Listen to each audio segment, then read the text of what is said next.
Committee Room 29, Sound.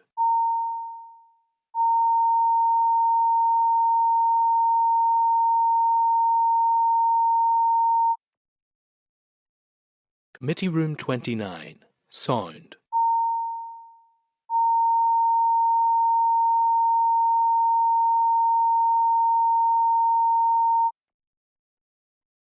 Committee Room 29, Sound.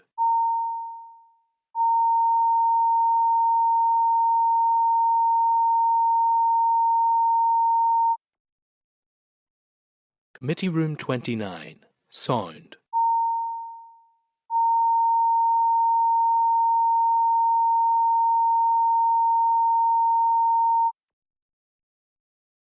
Committee Room 29, Sound.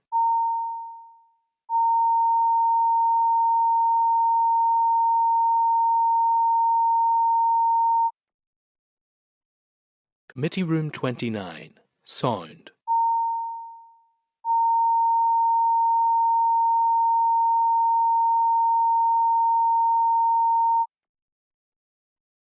Committee Room 29, Sound.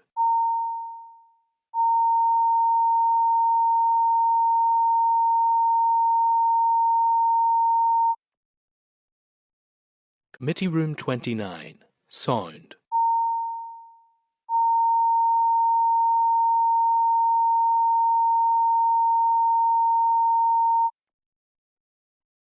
Committee Room 29, Sound.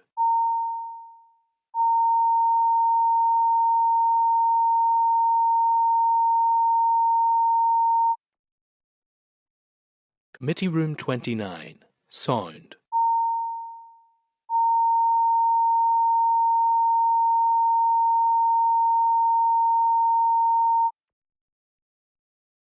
Committee Room 29, Sound.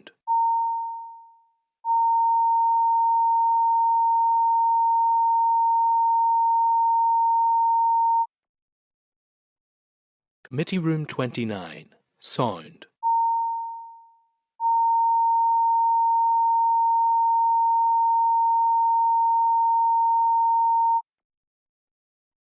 Committee Room 29, Sound.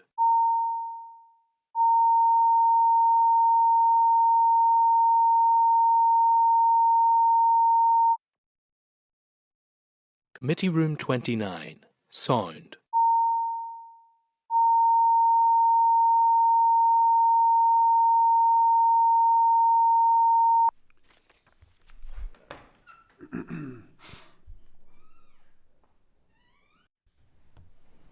That's she confirmed open.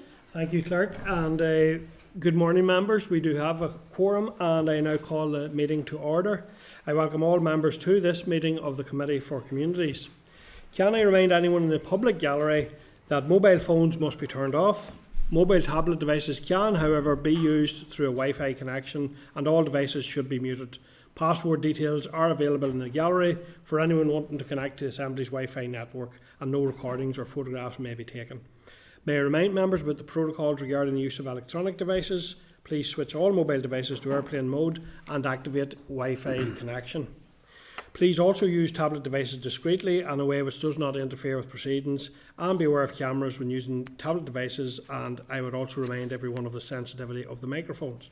Finally, I would remind members of your responsibility to declare any interest in any of the items under discussion today. So in terms of that, I will declare that I have previously worked as a social worker in light of we have Baswa in today, and also that I am an owner of a private rented property. So any other interest, members? Alan, Andy? Yes, Chair, likewise, private sector landlord. Yeah, thank you. Thank you, members. Moving on then, apologies, members. Clerk, please.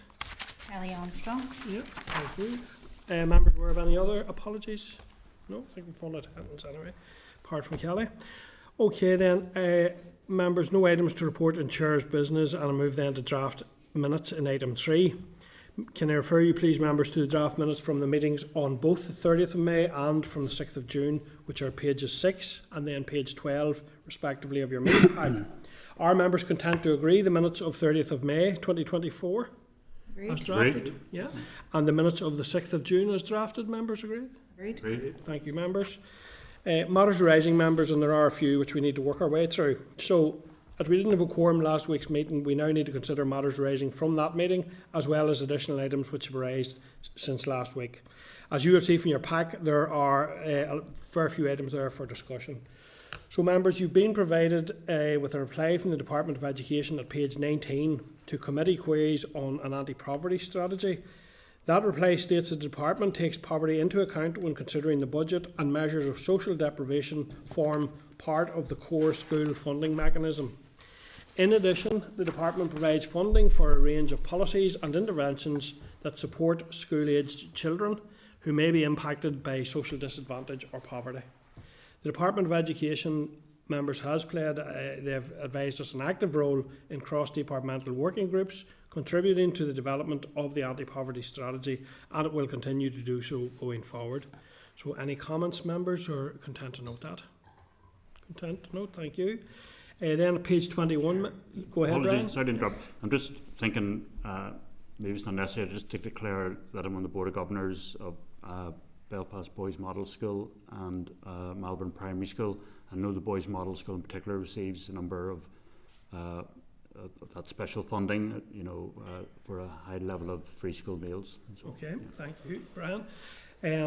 Members, then page 21, there's a reply to committee queries on recommendations from the Equality Commission on ensuring compliance with the UN Convention on the Rights of Persons with Disabilities. That reply states that consideration of the need for review and potential reform of disability legislation here will be a key aspect in the development of the disability strategy and will be cross-cutting, with executive approval needed. Full consideration of the Malcolm judgment will form a rudimentary aspect in any consideration of legislative change here in the North. Any comments, members, or content to note that response? Noted. Content to note, thank you, members. Then you've been provided, members, of page 23 with the Delegated Powers Memorandum for the Pensions Extension of Automatic Enrolment Bill. Are members content that the committee forward a copy of the memorandum to the Examiner of Statutory Rules for review and advice? Agreed. Thank you. At page 29, there's a reply from the Committee on Procedures to committee queries. The committee had asked that consideration be given to the provision of clear procedural guidance and/or criteria for when committee sessions should be open or closed, to include briefings in relation to bills which may be subject to accelerated passage. The response states that the Committee on Procedures noted that this is a matter that would affect all Assembly, statutory and standing committees, and agreed therefore to refer it to the Chairperson's Liaison Group for initial consideration. The committee will be kept informed of feedback received from that. Do members have any comments or content to note that? Noted. Content, thank you. Page 31, members, then there's a reply from the DWP in relation to committee queries on carers allowance. The reply states that to ignore receipt of carers allowance when other benefits are assessed would mean making provision twice over for the same needs. Members have any comments, or they wish? Go ahead, Sian. I think they've missed the point a little bit in some of the narrative that we were asking about. For me, it was more about why carers allowance is a cliff edge benefit and not a tapered benefit. It's nothing to do with whether it's taken into account in the assessment of other benefits. For me, it is more, why is it such a difficult benefit to I suppose, to keep within the parameters. So for me, it would be more about asking about the tapered versus cliff edge. Yeah. And are you proposing that we write back and ask them to clarify that? If we could, I think that would be really worthwhile. I know that there is some hesitance within the department. I knew it was the taper was really the issue in question as such. So, yeah. Members content, we seek further clarity? Yeah. Yeah. Thank you, members. Then, members, at page 33 is a reply from Ards and North Down Borough Council to committee queries on how councils intend to comply with equality legislation for remote meetings regulations. The reply states the council has retained the facilities for remote meetings and is awaiting further information from the department in relation to the enactment of the legislation. At this time, the standing orders will be amended and remote meetings will recommence. Any comments, members, or content to note? Thank you. At page 34, members of your pack, there's a reply from the Scottish Government to our queries on carers' benefits. The new carer support payment will replace carers' allowance in Scotland. One of the key changes is to extend the benefit, so it is paid to many carers who are in full-time education and who are currently unable to get carers allowance. As well as this, there will be a carers additional person payment that will provide an extra £10 per week for carers with multiple carer roles in recognition of the impact on their well-being. So, members, any comments in relation to that? Other than I'd like to go to Scotland and Yeah. bring in some of. I think there is plenty, there is lots to be learnt there, and there's even lots of measures, that aren't necessarily costly, but extra tolerance, and there are things that could be done for carers. But I think it's welcome to see in Scotland that more progressive approach, and I think carers, I've reiterated here many times, I think they do need more support, and anything that can be done in that effect should certainly be considered. On a serious note, Chair, I think it was really useful to see what another devolved jurisdiction does in terms of its legislation around something that's really, really key to this committee. I think it would be really useful to see what other devolved administrations do, whether that is Wales or even looking to the south and seeing what is actually in place, so that we can have that comparative analysis as well whenever we're looking at what is provided here. And if there are, as you say, Chair, there are, what Cliff Edge said this last week, there are things that could be put in place that don't necessarily need financial resource. So it'd be really interesting to have that comparison at a later date in our future work plan. Yeah, I think it will be useful to have, and it is, I think, crucial that the department continue, and everyone involved continue to work closely with the sector to explore what more might be done, or how things could be improved in a ongoing fashion. So, members content to seek that information from other. Propose then a letter to both the Welsh Synod and check out the ROI position as well. That's okay. Yeah. Members content. Yeah, thank you. So, members, then at page 37, there's a ministerial reply to our queries around the ministerial briefing session on the 18th of April. So that reply, it addresses quite a few of the queries from the session on the 18th of April. I don't intend to list them all, as one of these was the legislative programme, which was the subject of debate in the Chamber earlier this week. Are there any members of the committee who would like to draw attention to any of the points addressed within that response at this point? No, I'll just go through a few of them. So, housing supply strategy, revitalisation and community wealth building were both mentioned there, and I think those are issues that we need to continue to keep quite a close eye on. So, there's also an update in relation to Casement Park, which has been discussed at several meetings and which we had previously agreed to revisit when the correspondence had been issued to members. So, any comments in relation to that issue? Just the concern given by the views expressed by the president of the GA, that he's really worried about whether or not they are going to step up to the plate and provide the funding necessary for Casement. And I'd have thought that it was imperative that should happen. We should be emphasising that with the Minister as well too, that he's exhausting every avenue in order to ensure that they do have the funding. Because this is an opportunity, not just say in terms of the GAA in itself, but for the whole community, and being able to host the European championships and that as well. Okay, I see a hand raised by Ciara, who is on Zoom, so go ahead, Ciara.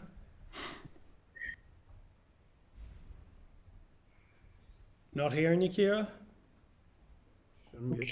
Yeah. That's you now, yeah. It's just re-emphasising again, and I know we've reiterated it, and the Housing Executive reiterated that refusal to end right to buy. It's basically given the current circumstances, and we're well aware of the decline of the social housing stock, and to be honest, it's really, really concerning, and particularly given last week's announcement of the capital investment of up to 400 social homes. So it's really, we're losing our accommodation, and it needs further consideration. And then likewise, that's turning the revitalisation of the Housing Executive. They currently invest in their properties based on the current stock that they have, but if it's getting reduced to 500, I think there's about 500 sales per year, and it's the best stock that's getting sold off, and we've increasing demands placed on it. It's just, I think it's something we really need to reiterate with the Minister again to reconsider. Thank you, Ciara. Sean, were you looking in as well? Yeah, it was on previous point about Casement. I think we've we've all expressed frustration, or at least I've expressed frustration at a number of points in this committee, and I think just the comments yesterday were just really disappointing. And knowing that no decision now will be made by the UK government until after an election, so that's a further 3-week wait. I just think that if we were at the precipice of losing it a month ago or 6 weeks ago, I'm not quite sure where we are now. But on Ciara's point about the right to buy, and I think we were all in the committee quite shocked last week when we got the oral briefing about the budget, and we realised just how reduced that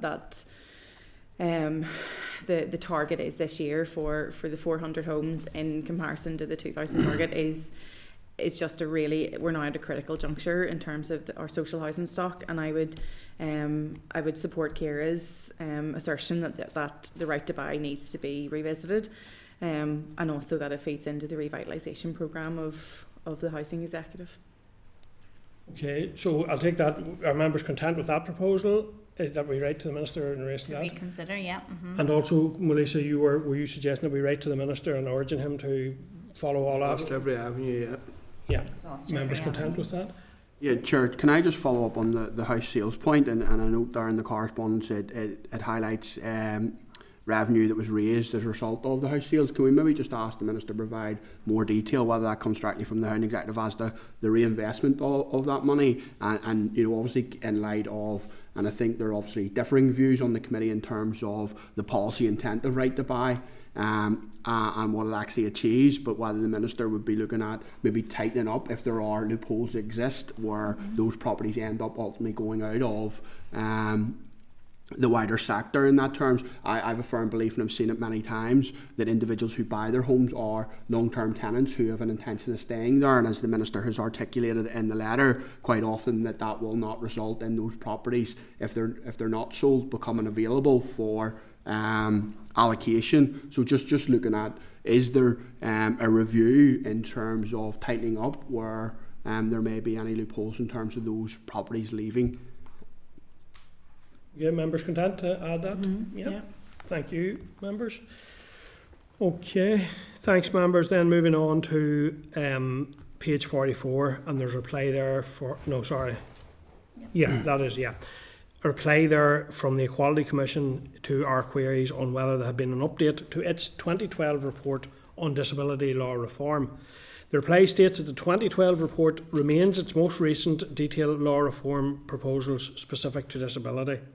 In the absence of any reform of the Disability Discrimination Act 1995, the recommendations from that report remain valid. Are you content with that, members, to note that response? Yeah, thank you. Then page 46, there's a reply from the Department of Justice on an anti-poverty strategy. It states that while there is no specific consideration given to poverty, all relevant business areas are mindful of the impact of poverty. The Minister has been supportive of the development of an anti-poverty strategy from when it was first proposed by the Minister for Communities. The Minister has participated in a ministerial steering group established by the Minister for Communities to oversee development of 4 social inclusion strategies, including the anti-poverty strategy. Members, any comments or content to note? Content, thank you. Members, of page 48 then, there's a departmental reply on welfare supplementary payments, labour market partnerships and discretionary support grant payments. We had asked for the following: information on the ongoing review of the recovery of overpayments of welfare supplementary payments in respect of social sector size criteria. Specifically, we had asked if there is a workaround on recovery programmes and a timescale for completion of this review, and how the department will ensure that that process is fair. We had asked for more information on labour market partnerships and how different sectors are working together to improve employability and job opportunities. And we had asked whether the department would consider making automatic discretionary support grant payments to any applicants waiting longer than 5 weeks for a universal credit payment. So any comments in relation to any of that, members? Just, Chair, obviously I note the timeline in relation to the waiver facility. They've alluded to September 2024. Just if we can keep an eye on that in terms of making sure it's actually achieved. Okay. Yeah. Thank you, Ciara. Go ahead, please. Deputy Chair. You're on mute, I think, Ciara. Just in relation to the discretionary support, I think it would be useful just to ask how many people who are not eligible for the contingency fund have had to wait for more than 5 weeks. It would just useful just to get the scale of where that's at, the number of people that is being impacted by it, if that could be asked by, to the department. Members content? Yeah, absolutely. thank you. Okay, members, then page 54, there's a departmental reply on welfare reform. The committee had asked for an oral briefing on welfare reform following a recent announcement by the Prime Minister. The department states that when it obtains relevant further information on the proposals from DWP, officials will be pleased to provide an oral briefing to the committee at a future date. Any comments, members, or content to note? Kira's your hand up again, or up from previous? Previous, sorry. Thank you. Okay, members, content to note? Thank you. Page 56, there's a departmental reply on housing issues. So we had asked for information on the housing supply strategy, capital budget and the allocation for social homes, social housing building targets, reasons for targets not being met, the data used by the department to set targets, clarification in relation to the criteria for house building, in-house occupational therapists, retrofitting and mortgage vulnerability. Do members have any comments in any of those issues? Sian, go ahead. Yep, just a couple that I had kind of thought. It's just if we can maybe ask the department when for a timeline around that housing supply strategy. I know that most people have asked and have been told that it's working at pace. So it would just be good to get a timeline for that. I am obviously very much invested in the specific measures to improve the social housing targets in rural areas. So I think that is of particular interest to me, because I think that is where a massive pressure point is being felt, especially within my own constituency, and then how the department plans to address the concerns raised by the social housing sector regarding the TCI calculation method. The department proposes to address the concerns. Yeah. Okay. Content with the Yeah. members content with that? Yep, thank you. Kira, go ahead. Just in relation to social housing development targets and the criteria used, I would really like to get a breakdown of the range of data that they utilise and the sources that they utilise, and bringing forward and agreeing the social housing development programme for each of our constituencies. It's quite generalised response. I appreciate the response, but I would like to be further informed of exactly the range of criteria that is used, because it has been a concern raised even in my own local constituency and even local councillors across the board, across all parties. We welcome the reports and the presentations Housing Executive bring to Council, but we're still unclear as to all the range of criteria that is used by the team. So that would be useful to get more detail on that, please. Okay, content, yep. Members content with that? Both? Yep, thank you. So members, then on page 63, we have a departmental reply in relation to gambling legislation. Committee had asked for sight of the codes of practice and for an update on the gambling prevalence survey. The department will provide the committee with copies of the initial proposed set of gambling codes of practice once the Minister has had the opportunity to review these. A timetable for the survey work is included at Annex A, page 65 of your packs. So any comments, members? Just to the chair, that as a member of the APG and gambling, I welcome that information being brought to this committee as well too, and hopefully committees in that can work closely on this whole issue as well. Thank you, Melissa. Members content to note the response? Thank you. Members, page 66, there's a departmental reply to our committee queries on the discretionary support scheme. So we had asked for the following. If the Barna consequential allocation in relation to the Household Support Fund for the North is specifically directed to the discretionary support budget, or if it is included as part of the department's overall budget. We had asked for details of expenditure against allocated budget for discretionary support since it has been in place. We had asked for an update on the status of the move to 24 months for repeat applications outlined in updated guidance. And we had asked for an update on the progress on the implementation of the recommendations from the independent review report, and if there's been any review or plan to look at staggered income levels. So any comments in relation to that, members? Content to note? Noted. Thank you. Page 69 then, we've a reply from the Causeway Coast and Glens Borough Council on our queries regarding councils and how they intend to comply with equality legislation for remote meetings regulations. That reply states that the council currently has in place a remote meetings protocol which forms part of its council's standing orders. This protocol facilitates remote working for any councillor or member of staff who may require this facility because of issues such as caring responsibilities or ill health. The Council will, however, conduct a review of the protocol to ensure that the protocol meets the requirements of equality legislation and make any changes deemed necessary. So do members have any comments or content to note? Content to note, thank you. Page 129, members, we have a ministerial reply to committee queries following the briefing which we received from the disabled people's organisations on the disability strategy. That reply states the Minister is currently considering the next steps to be taken in development of the Executive's disability strategy. The Minister will be writing to co-design group members in due course to thank them for their hard work to date and to set out how the disability strategy is to be taken forward, including how the Department will engage with stakeholders. An independent review of the co-design process used to develop the social inclusion strategies to date has been included in the response, along with a confidential copy of the research that the Department commissioned from the University of Galway to inform aspects of the disability co-design work in relation to disability legislative reform. So one thing that strikes me about that response is that there isn't a firm commitment to share the findings of that work with the people who work so hard on it, and I think that was a very clear ask from them. So I think, members, I'd be proposing that we maybe write back to the department and ask for direct clarity on that issue, that they will have sight of it before it's published. Would members be content with that? Absolutely. Yeah, thank you. Any other comments, members, in relation to that response, or content to note? Yeah, content to note, thank you.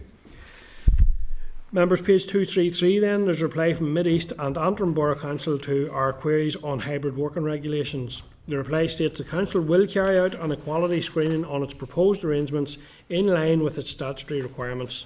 This will support compliance with equality legislation. Any comments or content to note? Content to note, thank you. At page 234, a reply from Mid Ulster District Council to committee queries on hybrid working. The reply states that standing orders and any accompanying guidance will be developed with equality in mind, and that it is anticipated that Council will reinitiate hybrid meetings and not opt to transact its business fully remote. Council will comply with its equality scheme in screening any proposed decisions. Any comments, members, or content to note? Content. Thank you. Members, who you have been provided page 235 with a departmental reply to a committee request for minutes of the Anti-Poverty Strategy Cross-Departmental Working Group. The reply states that as these minutes relate to an executive policy that is still in development and the executive have not yet considered input from the Cross-Departmental Working Group, the department does not feel it appropriate to share the minutes at this stage in the process. Any comments in relation to that, members? Content to note for now, yeah. Okay, thanks, members. Members, page 237, reply from Lisburn and Castlereagh City Council to our queries on hybrid working regs. The reply states the Council will consider any necessary changes to the operation of its meetings to comply with the new arrangements. This may subsequently require changes to Council standing orders. An equality screening exercise will be carried out to determine any impacts on Section 75 groups. A copy of the outcomes will be provided to you in due course. Do members have any comments or content to note that one? Content, thank you. Page 238 then, a reply from the Housing Executive to committee queries Housing First. The reply states the research contractor is currently in the final stages of drafting a report, and a copy will be shared with the committee when it is finalised. Do members have any comments in relation to that or content to note? Content, thank you.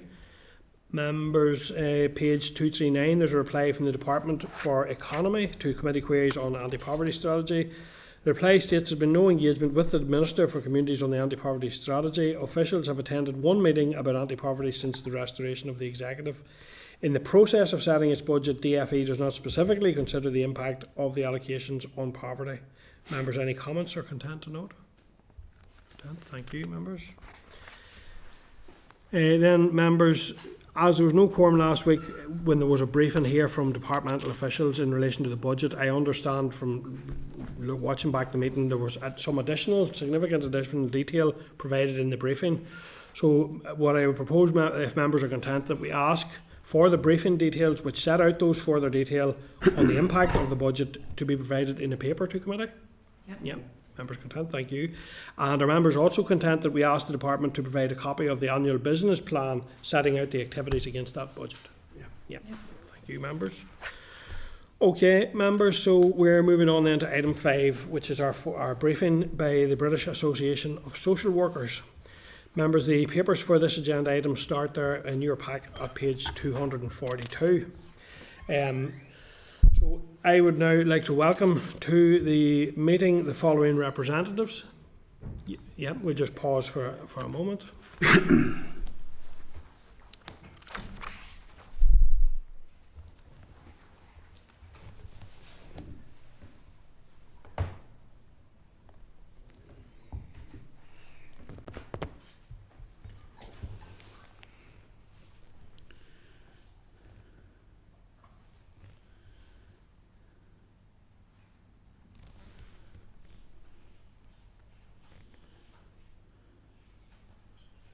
One of them has just taken a comfort break. Will we suspend broadcast for a minute or two, or leave it running? I'll suspend. Yeah. So we'll suspend just for a moment or two. Do we get the representatives arranged into the room? Thank you. It'll take a few minutes for that to happen.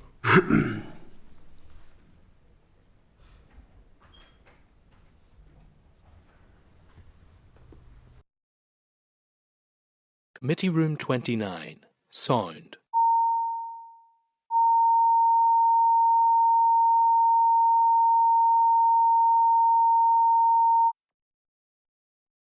Committee Room 29. Sound.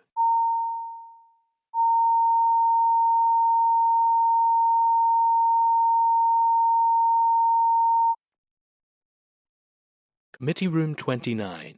Sound.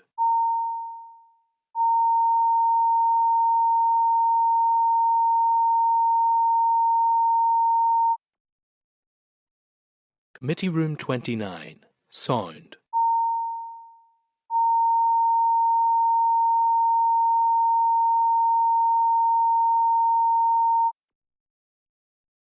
Committee Room 29. Sound.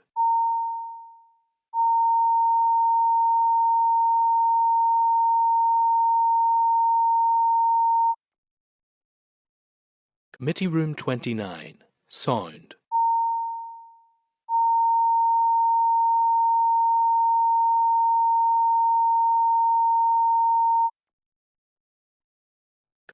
29.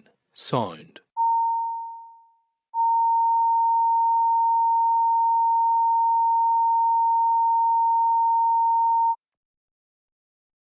Committee Room 29. Sound.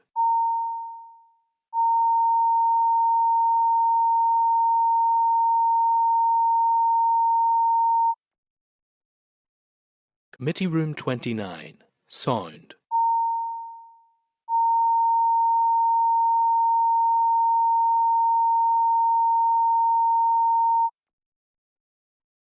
Committee Room 29. Sound.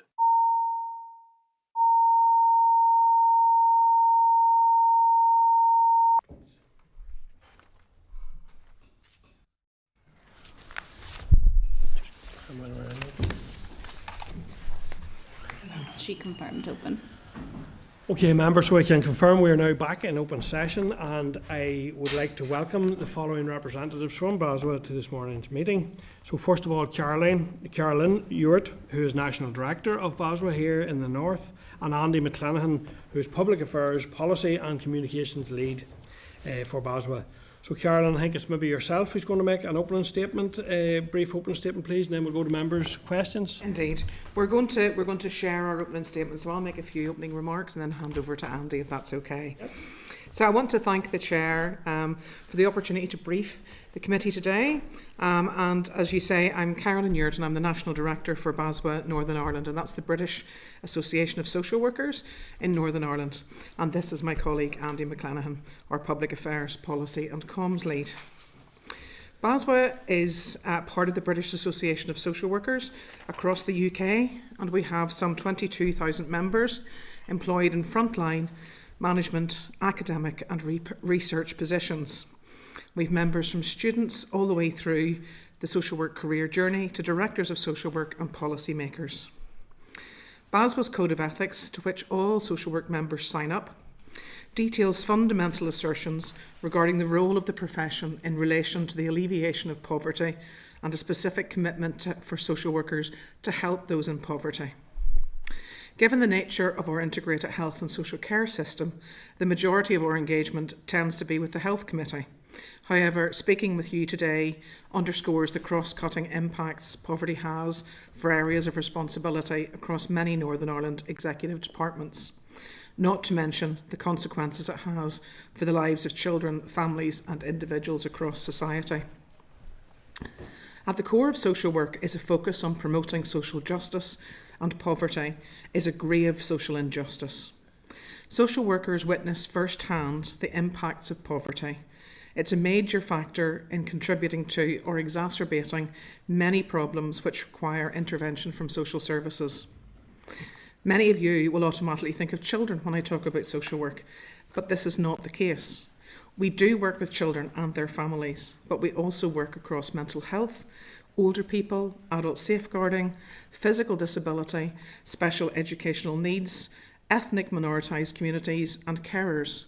And so every social worker will understand poverty and how it impacts people. Social workers hear and see every day how poverty limits the choices available to people who don't have enough money to live on, to pay the rent, to buy food, to provide for their children, and the shame and the guilt they feel and the anxiety and depression they experience. Poverty is part of the social work assessment, care planning and review process.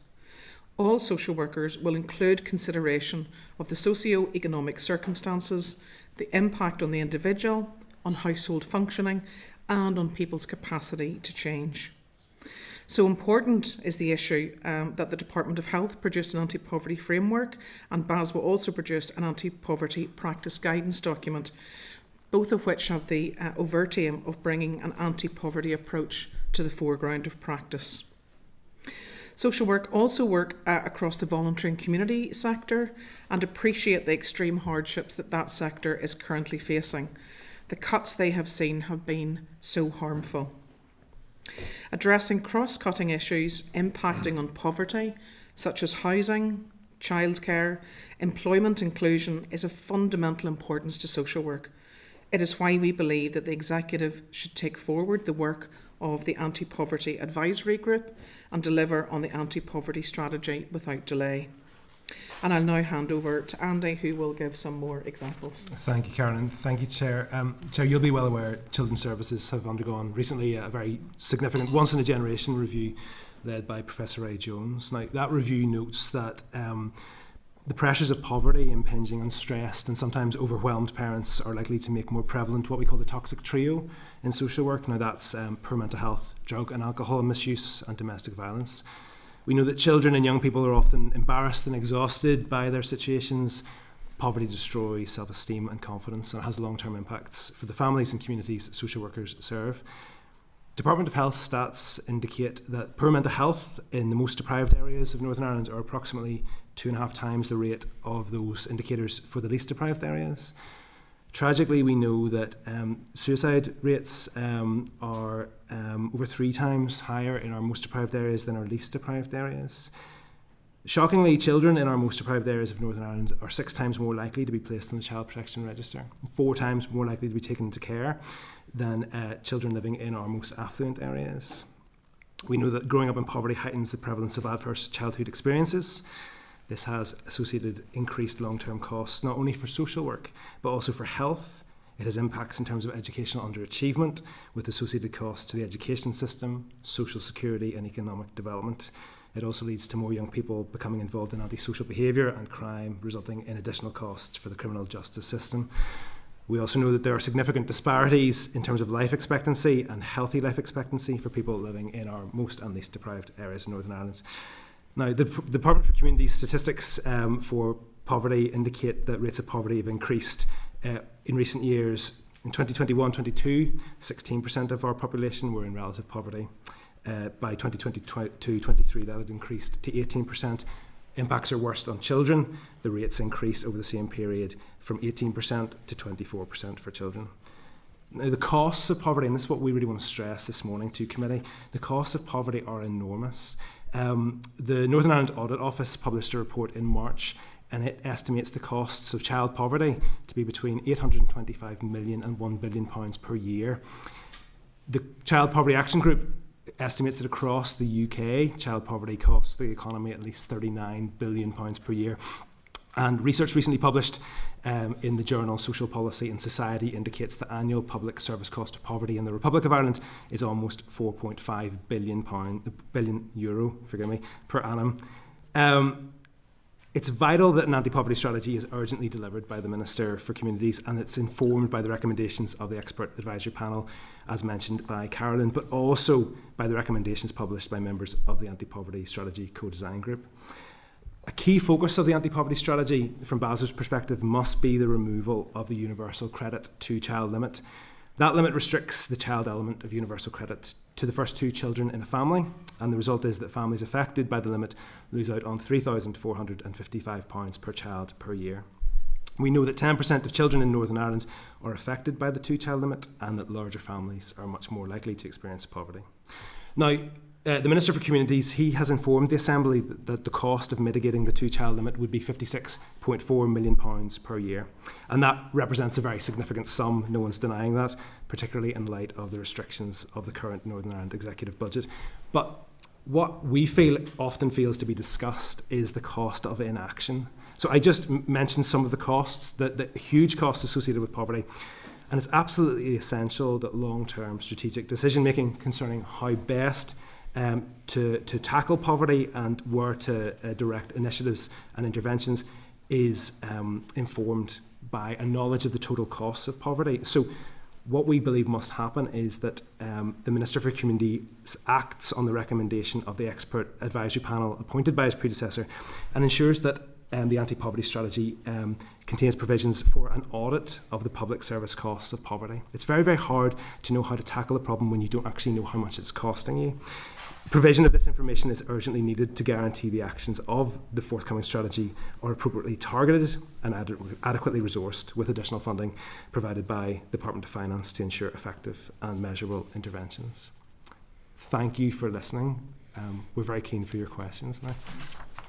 Thank you very much, and that is sobering. And I did declare the interest as having worked as a social worker myself, actually an older person, so I do understand some of the range. And one of the first events that I had the privilege of attending after I became an MLA was the launch. Sean Holland at that time launched the anti-poverty social work, and a really brilliant initiative. And I'm very mindful of the fact that the impact of vacancies now, as well as budgets and resource, the impact of vacancies in rolling out that type of work has to be quite severe. I was going to ask you, Andy, around the evidence on the cost, because I think that's a really interesting point. It's been raised here before. Like, that's a real cost. That's not a notional cost, or that's a real cost which you would be better spending on providing the solutions as losing almost in terms of, like when you mentioned there are 6 times more likely children most deprived, there's a massive cost to that alone.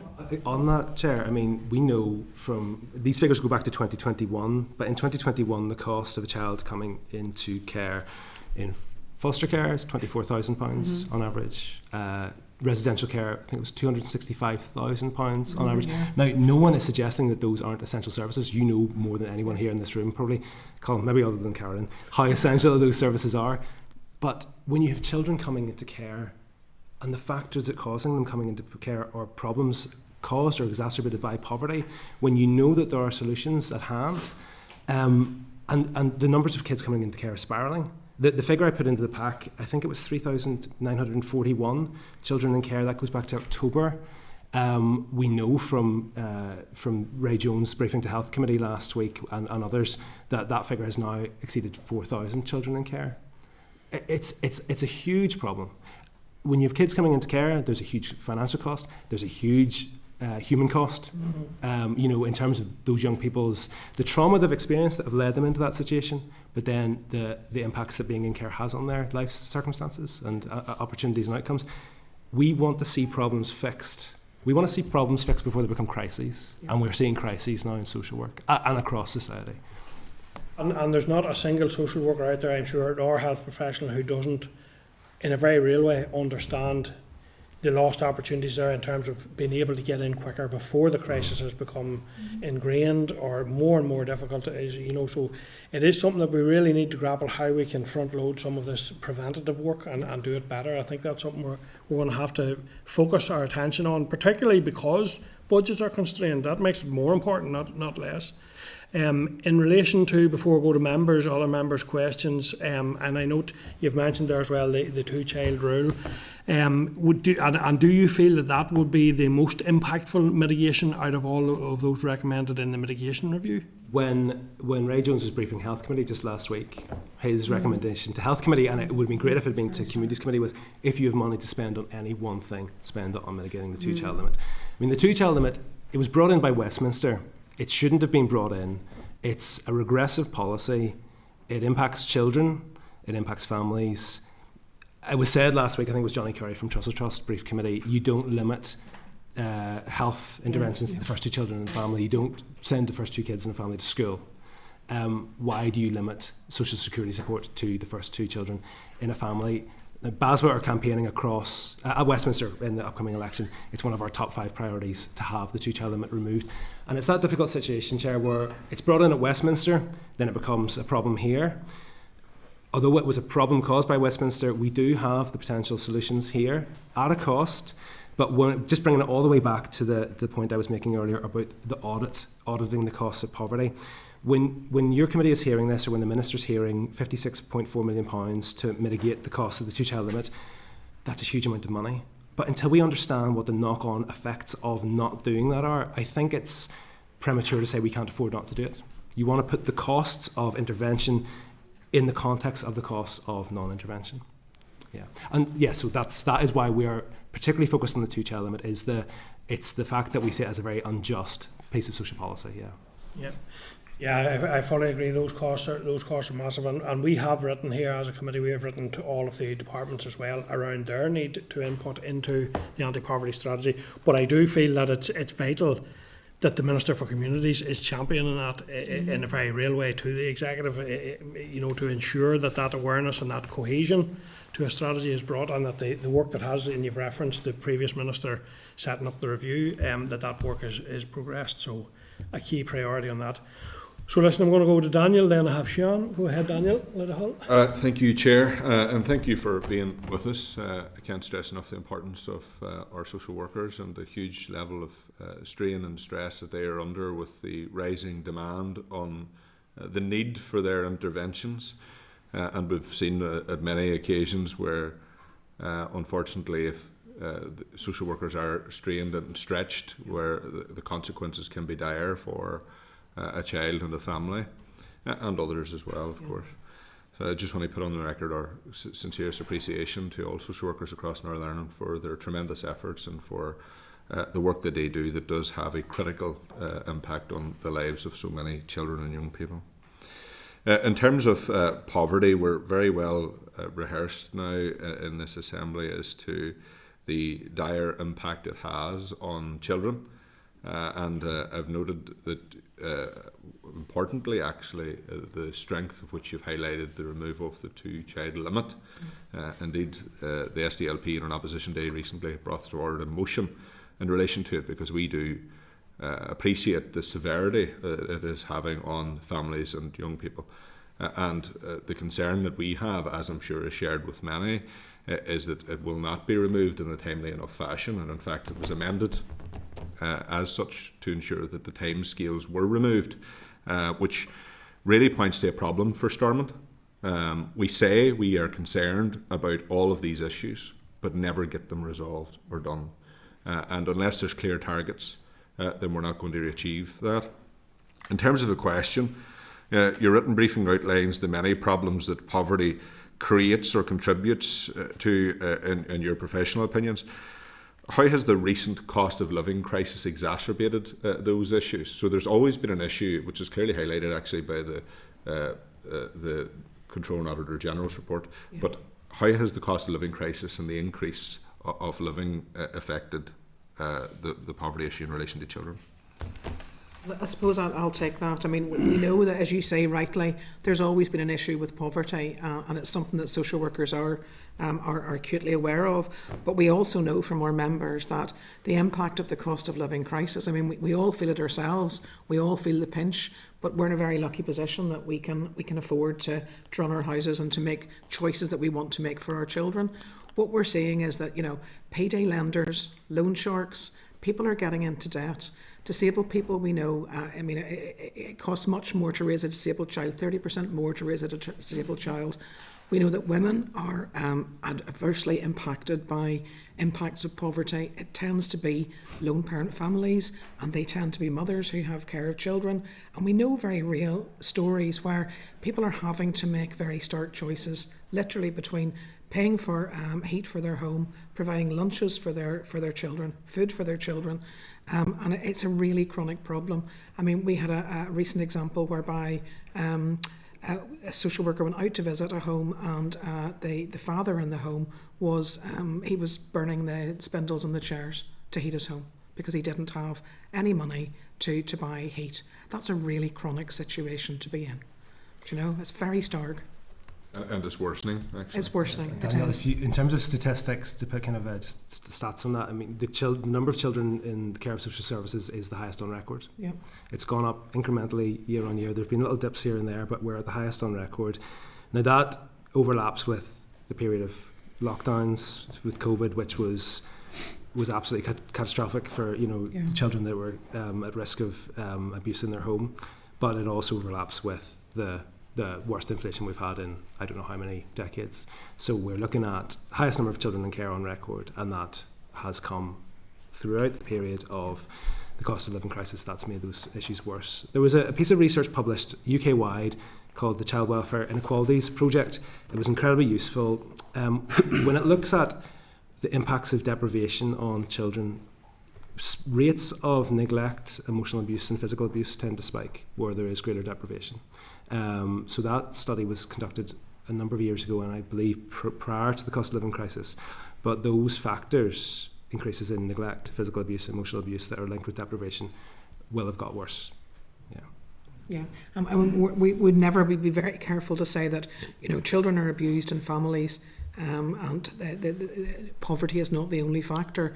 But I think genuinely the evidence that we have shows that the more extreme the poverty, the more extreme the risks are that children are going to slip into that child protection system. And the absence of early intervention, I suppose, is a key component as to why we're in this situation to begin with. You've said there that we have the highest numbers on record of children now in care, and the figures that you've cited earlier. So obviously foster carers, and a huge thank you to our foster carers out there. The cost of that placement is £24,000 a year, and the residential care is £285,000. 265 per year, which is a huge cost that we're having to meet. And the consequences is not acting early enough. That is the consequences of it. So just in relation to that, what is there a way that we can outline?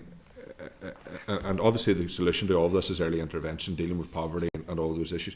But is there a way that we can promote the benefits of foster care more so obviously than the financial benefit of £24,000 a year? People don't do it for that. But what else can we do to ensure that we get more foster carers to alleviate the huge financial pressure that exists in relation to the £265,000 for residential care? Yeah, I mean, most people who go forward and end up in the care system, I mean, obviously it's preferable that children remain in their families. And kinship care is something that's been developed in Northern Ireland, and that's something that we really want to promote. Where that's not possible, we then look to other alternatives, and we look then at foster care or residential care. And obviously there's less children in residential care because they're the very extreme end. There's more children in residential care than we would like to be in residential care.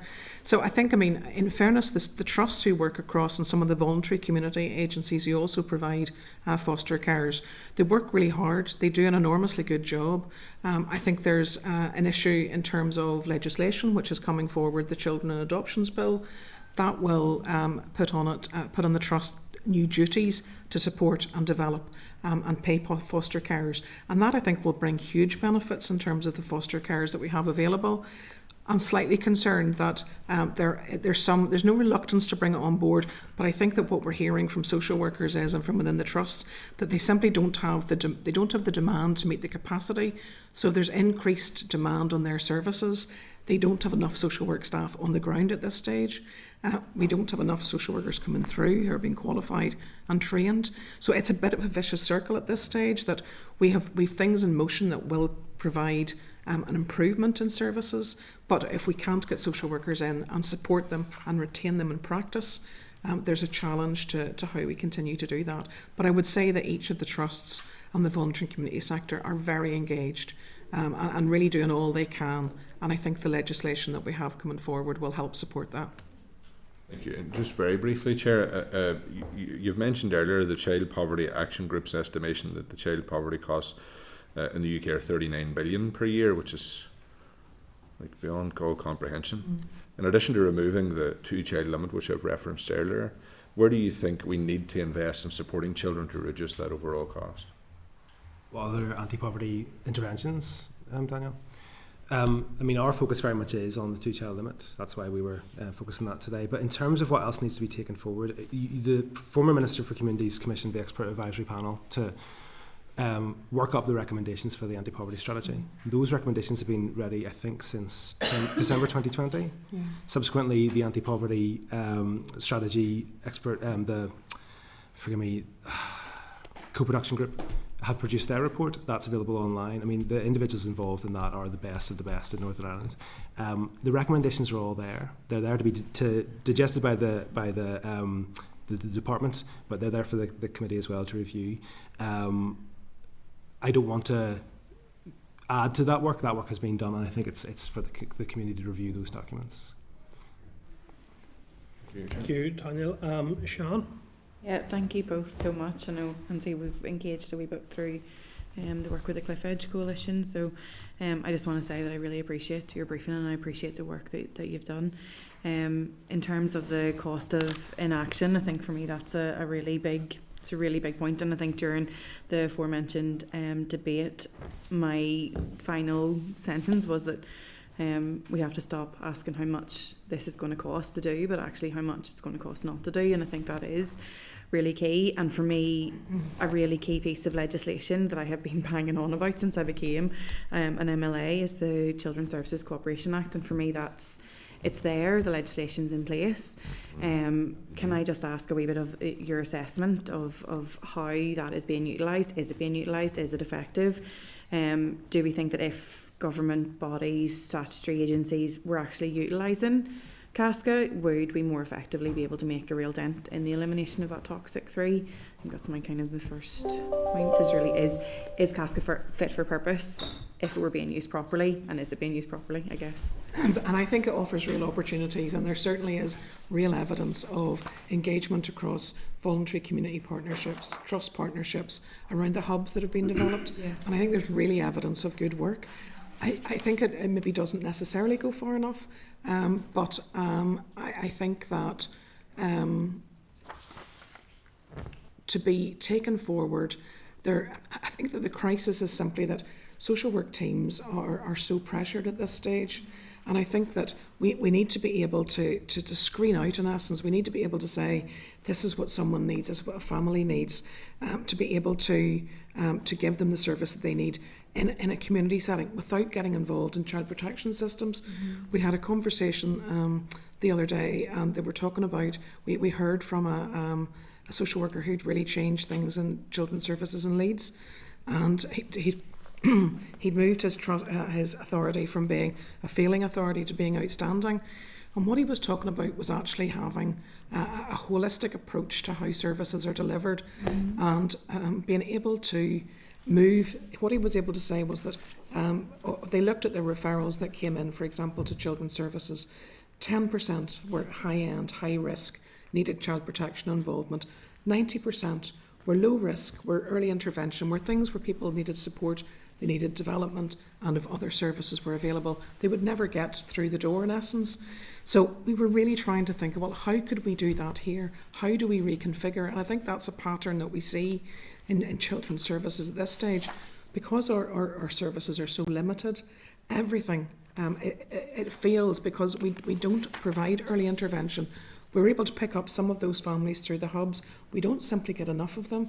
And so we tend to, people have to wait, and then it becomes a crisis. And then it's a crisis referral through to children's services, where then they get the full force, if you like, of a child protection investigation or a children in need assessment. And actually what they need is much earlier intervention. And I think that's what we need to begin to do. I mean, it's not all about funding. A lot of it will be about funding, but I think there was some sense of hope that we could actually try and begin that process without additional funding at this stage, to begin to refocus. And that's about making things better for children, for families, and for social workers, because, you know, their well-being is important in all of this as well. I think we're recognising that the current system is in such crisis that we're really not providing a good service to anybody. And just in relation to the Cooperation Act, that Northern Ireland Audit Office report I mentioned earlier, it's Child Poverty in Northern Ireland, it's in the pack. It reviewed the success or otherwise of the child poverty strategy, and one of the points that was made in that report by the Comptroller and Auditor General, that the child poverty strategy delivered siloed working, which led to siloed interventions and ultimately poor outcomes. I mean, poverty can't be the Department for Communities issue. The Department of Communities is leading on this issue. It has to be an executive-wide issue. I mean, the Department of Health published a press release yesterday. I'm just going to pull this up for the figures. They estimate that health inequalities cost Northern Ireland up to £1.7 billion every year in health. You know, that is as much a problem for health as it is for communities. So when we're looking at child poverty, or we're looking at poverty across the society in Northern Ireland, we need to stop thinking about this as a DFC issue. This is a DFC lead issue that the other departments need to be bought into. Hence, coming back to the argument for the poverty audit, if we had a clear picture at executive level of how much is being lost to everyone's budget because of poverty, I think it would be an awful lot easier for policymakers to be channeling funds towards intervention. So that kind of answers your question. I'd come back to the Auditor General report. Siloed working was what happened in terms of the child poverty strategy, and siloed working doesn't deliver good results. Yeah, and we know that, I mean, we know from social work colleagues who work in the voluntary and community sector that, you know, the relationship they have with the trust is very important, but the relationship they have, you know, the funding that they get, how services are organised, I mean, genuinely they're not making really good use of that. And I think the community and voluntary sector are a really vibrant resource who can, you know, by nature of how they're organised and how they work, they can come up with really innovative ideas to tackle some of the problems that we have. We just need to ask, and we need to have, you know, them brought into the conversation. They need the support too. They do need the support, absolutely. To be able to deliver the support. services. I have a few other questions, Chair, but I can follow that up in writing rather than taking up time here. Okay, thank you. And I suppose, you know, just in terms of the reference we have mentioned here earlier about the need for the Department for Communities to be championing that, it is frustrating sometimes, I suppose, to, you know, in terms of this committee's remit around the communities brief, what can we do to expedite things? And I suppose a similar question to the one earlier, and excluding the 2-child limit, which has, the point has been well made around, is there any other, in terms of the Department for Communities, any other single legislative or policy lever that would help in the current situation that could be identified? One thing I would point out, so Cliff Edge were here last week, Baswa is a lead member of Cliff Edge. The mitigations package, which has been in place since 2016, has been incredibly significant. The Cliff Edge Coalition formed because the mitigations package was due to run out. We're now campaigning for a strengthened mitigations package, but what's currently in place isn't going to last forever. There is another cliff edge we're facing at next March, which is very soon. So not to lose sight of that, Chair, in terms of the mitigations for the benefit cap, those need to be front and centre, I think, of the committee's attention, because they will run out in March 2025, and that needs to be extended. Otherwise, a lot of people will be impacted again by that. But I would just bring you back again. So there's the Les Allenby-led Mitigations Review Report outlines a suite of recommendations for the department. We have the Anti-Poverty Strategy Expert Advisory Panel Report and the Co-Design Group Report. There are many, many recommendations for the department, and we would like to see progress across them. I don't want to start and cherry pick things from those documents, focusing very much on the two-child limit as a really, really important and good place to start. If we could get the two-child limit removed, that would be class, and then we move on. But I wouldn't want to distract from the importance of addressing the two-child limit at this stage. Okay, thank you. Go ahead, Brian. Yep. Okay, well, I just want to thank you for attending today. Your paper is very helpful, actually. It contains a lot of very useful information for us and statistics, and just appreciate the work that your members do in supporting vulnerable families and families experiencing poverty.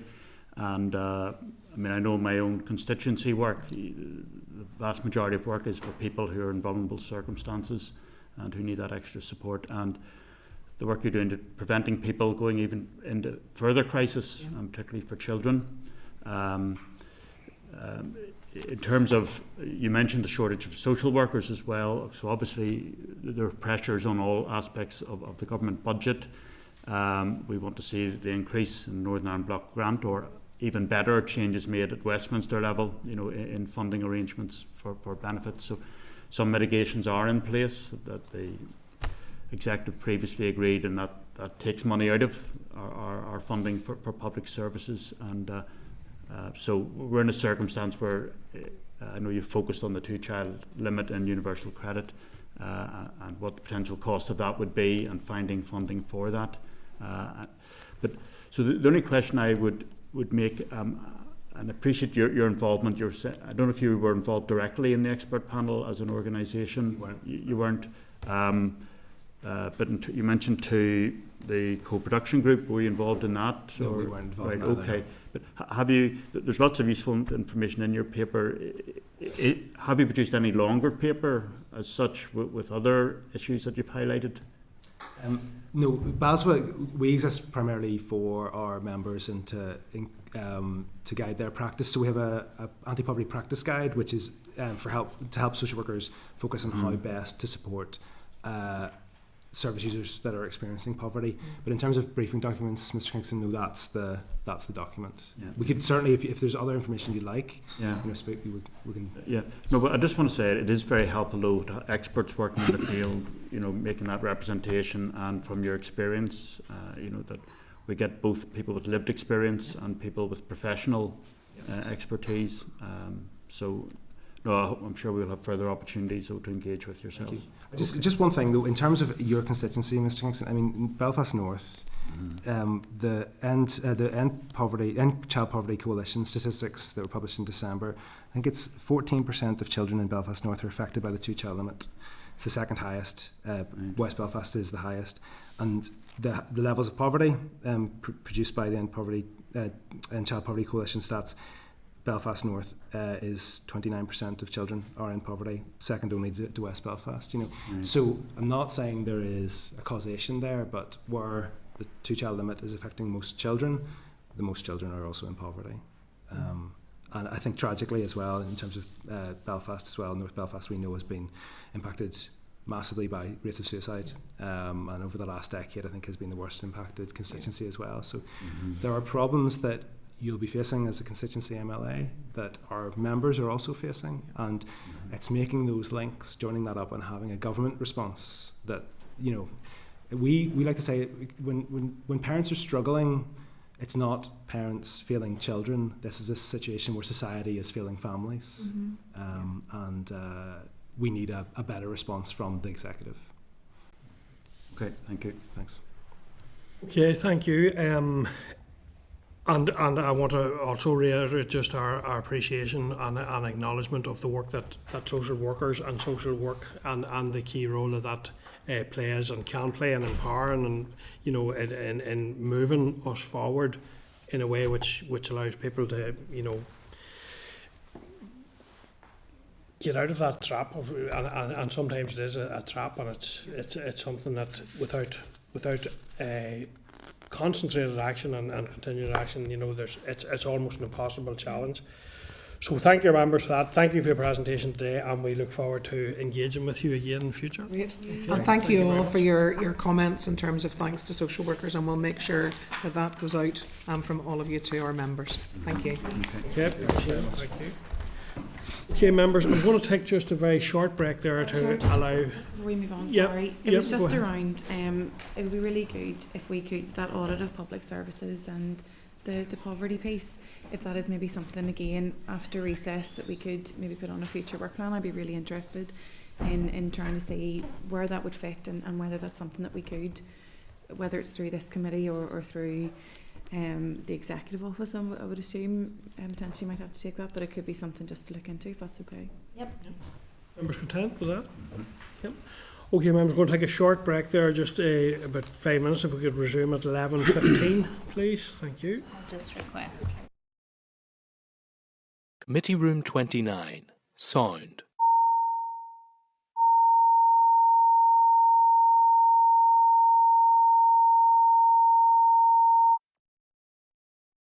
Committee Room 29. Sound.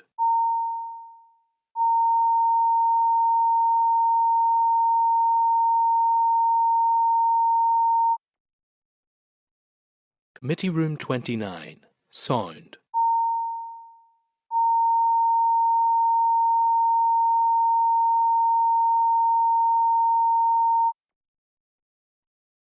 Committee Room 29. Sound.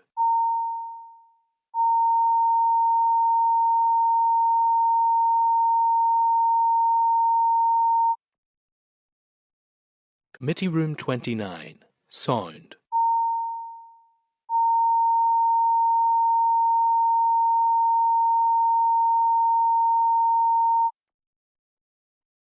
Committee Room 29. Sound.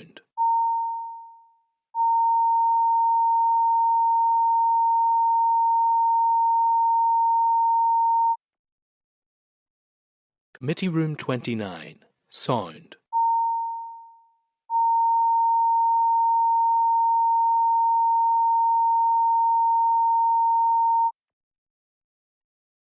Committee Room 29. Sound.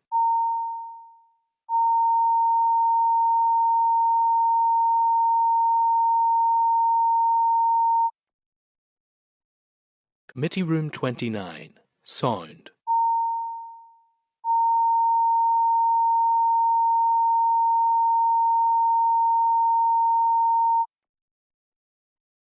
Committee Room 29. Sound.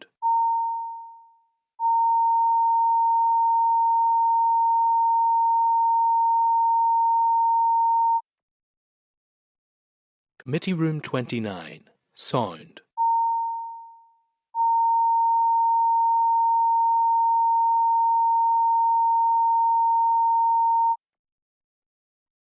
Committee Room 29. Sound.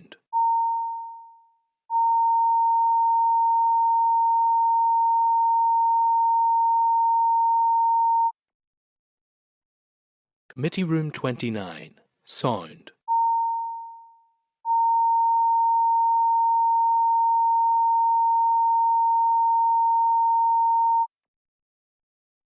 Committee Room 29. Sound.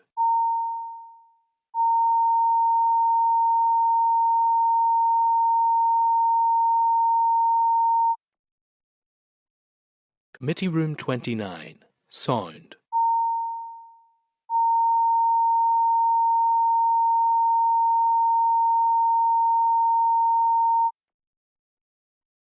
Committee Room 29. Sound.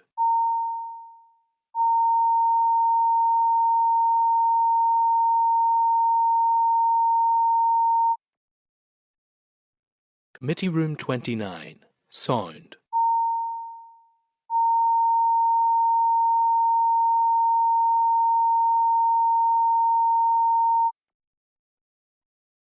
Committee Room 29, Sound.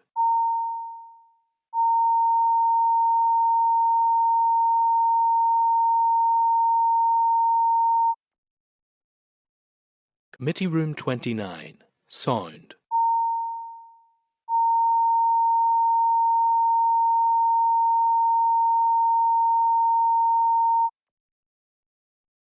Committee Room 29, Sound.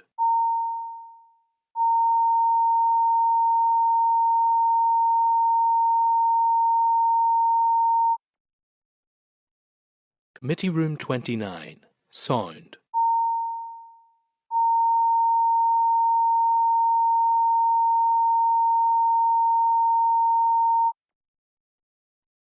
Committee Room 29, Sound.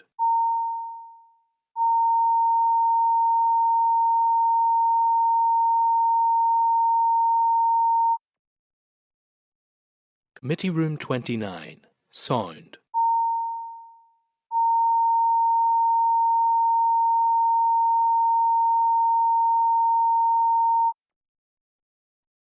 Committee Room 29, Sound.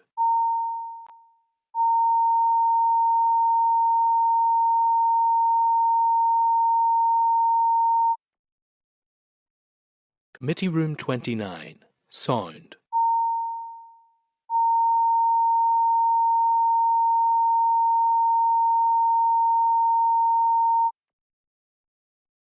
Committee Room 29, Sound.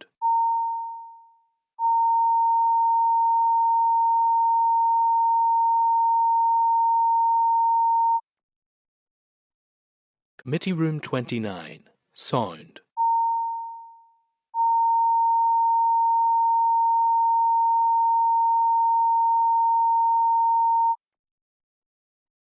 Committee Room 29, Sound.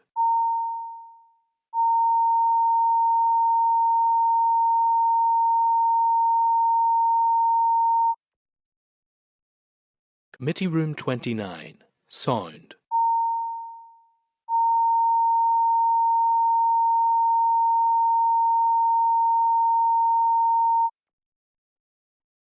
Committee Room 29, Sound.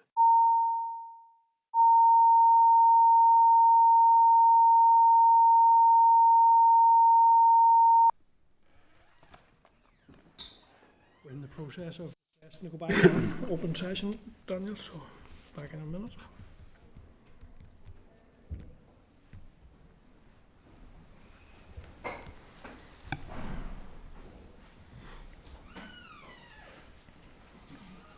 That's us and open again. Okay, members, so we'll resume then at agenda item 6, which is a raised briefing which we're hearing today on the pensions extension of auto enrolment bill. So the briefing paper for this agenda item starts there at your pack, and your pack, members, at page 249. I would now like to welcome Assembly official Eleanor Murphy to the meeting here today. And Eleanor, if you could go ahead and make your opening statement, and then we'll go to any questions that members might have.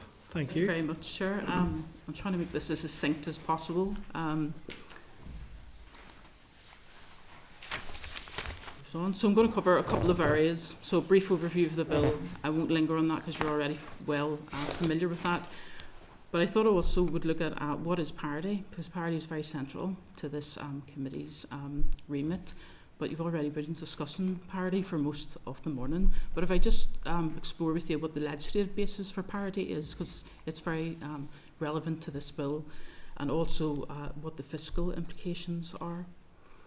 And then if I look at some of the issues raised by the Westminster Bills Committee, because they looked at exactly the same pensions bill that you're going to be looking at, and they were largely supportive of the bill, but they did raise some issues that have already been raised by this committee early in the consideration of this bill, and also then just identify a few issues for the committee maybe to consider. So, as you know, the bill, if enacted, would amend the Pensions Number 2 bill to provide regulation-making powers to the department. Those regulations would reduce the age at which eligible workers are automatically enrolled and re-enrolled from the ages of 22 to 18, and also to reduce or abolish the lower earnings limit. And I said this is a parity bill. It's already been enacted at Westminster. So if we just look at what parity is, it's based on Section 87 of the Northern Ireland Act, and what it essentially says is the Secretary of State for Work and Pensions and the Minister for Communities should consult with one another to maintain, as far as possible, a single system of social security, child support and pensions for the United Kingdom. So the key word there is consult. It doesn't say it must or it should. But obviously, you know, with welfare reform mitigations, there can be substantial cost implications, and that's set out in the UK funding statement for the devolved administrations. Basically saying if the Northern Ireland Executive decides to deviate from parity in any way, then the Treasury will take a decision on whether or not that the Northern Ireland Executive will pay for those cost implications. So obviously pensions is devolved. It is within the power of the Assembly to deviate from that policy if it should decide to do so. But obviously there would be cost implications not only for the Assembly but also if you decided, for example, to change the contribution amounts for employers or employees. It would have implications for employers and employees. But there are lots of ways and mechanisms in which the Assembly can actually challenge decisions made by DWP, and this committee is really central to that. And you've already proved that you're not shy in writing to DWP and questioning the decisions it has made, but also our MPs, our House of Lords, our Minister and our officials also have a role in questioning and working with DWP on pensions and social security. So parity and pensions policy and legislation is a little more closely knit and a little more difficult to unpick because eligible workers in Northern Ireland are obviously employed by UK employers and are members of UK-wide pension schemes. Also local employers within Northern Ireland will use pensions that are UK-wide, although there are some local providers of pensions. But also because the regulatory system is very much interwoven because there's a single pensions regulator throughout the UK, and that's the pensions regulator. So if we now turn to look at the Westminster Bill, it has been enacted. It was introduced as a private member's bill, interestingly enough, by an MP called Jonathan Gullis. But it was supported by the UK government too, and the DWP wrote the regulatory impact assessment and the explanatory memorandum. So the purpose of that bill, similar to this bill, was to enact two proposals contained within this 2017 statutory review of automatic enrolment, and that's in relation to age threshold and the lower earnings limit as well. But just to make you aware, the 2017 review was very wide-ranging. It just didn't look at those things. It also looked at pension provisions for the self-employed. Now, that isn't part of this bill, but I mention it because it's likely to come up as part of your consultation. The statutory review didn't recommend that automatic enrolment should be used for the self-employed. It didn't feel that the framework was right. You may hear other opinions on that. But this is a very complicated issue. The self-employed are not a homogenous group. I think there is a tendency to think the self-employed is affluent. They're not. Some are, but most aren't. And they have wide fluctuations in their income, which affects pension provision. So there has been research recently by the Institute of Fiscal Studies which shows that the number of self-employed are actually going up, but the pension savings amongst the self-employed is actually going down, and there's very complicated reasons behind that. But just something to bear in mind with. It isn't part of the bill, but something that's likely to come up in part of your call for evidence. So as I said, the Public Bills Committee were largely supportive of the bill, but they did raise a number of issues. Firstly, there was a proposed amendment, obviously wasn't successful. One of the members wanted to lower the age threshold from 18 to 16, and to bring it into line with national insurance and income tax. So the member that proposed the bill said he was happy to discuss the issue with the member, but that the purpose of his bill was to action the 2017 statutory review proposals, and that was age 18. But the Minister for Pensions did say, as part of its communication strategy, which something that this committee might want to look at, is that opt-in arrangements for 16, 17-year-olds are promoted as part of that strategy. So one member also expressed the concern about a lack of understanding about pensions in general, and that it was a real problem when it came to future planning. And I think that's a very salient, fair point. It's very difficult to get people excited or interested in pensions. So this is an issue that the committee has already raised. The member sought further information on what work DWP were going to do to consult with pension savers and young people in particular about these changes, and how it's going to make them aware of them, and how it's going to encourage them to be automatically enrolled. And also then post-legislation, post-introduction of the subordinate legislation, what will be done to consult with employers, employee organisations, trade unions on the rollout of automatic enrolment. The same member also questioned about the timing of the introduction of the subordinate legislation, and whether the government would be taking into consideration the performance of the economy and also the cost of living crisis. Some potential issues for the committee to consider. You've already considered this. It's this communication strategy is key to all this when the regulations are introduced. The rollout about how are you going to actually communicate with young people in particular, and low income workers, and small businesses and small to medium businesses as well. You know, how are you going to get them engaged with it as well? The issue of pensions and the self-employed, as I said, not part of the bill, but you may want to consider at another stage that that's an issue that you may want to look at a little closer. So the Institute of Fiscal Studies, they're doing a wide-ranging review on the pensions infrastructure, and you might want to tap into some of the work that they've already done in that, and perhaps maybe receive a briefing from them on pensions in general, not just automatic enrolment. So again, post-introduction of the regulations, you might want to consider what plans the FSC have in terms of monitoring the progress with local employers and eligible workers in terms of the early identification of issues, and that you might want to consider that the DFC provides you with regular updates on any problems or emerging issues that are sort of arising, and that's essentially it. It's a short bill, so there's not a great deal to say on that.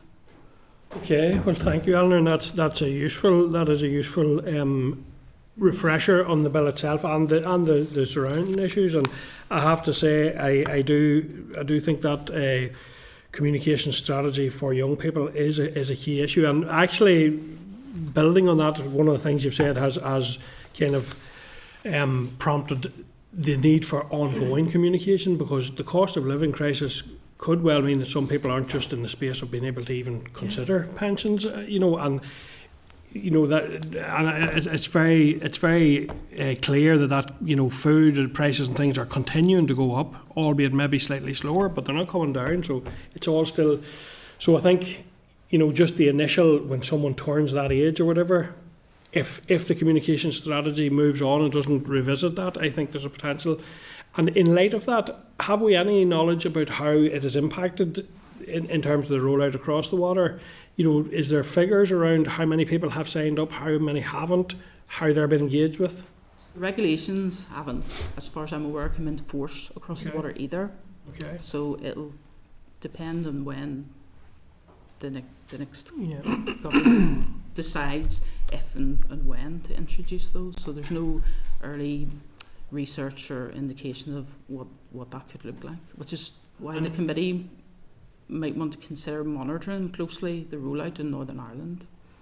And in light of that, is there a communication strategy in place for when they do go ahead with the regulations, or do we know what their communication strategy is likely to be?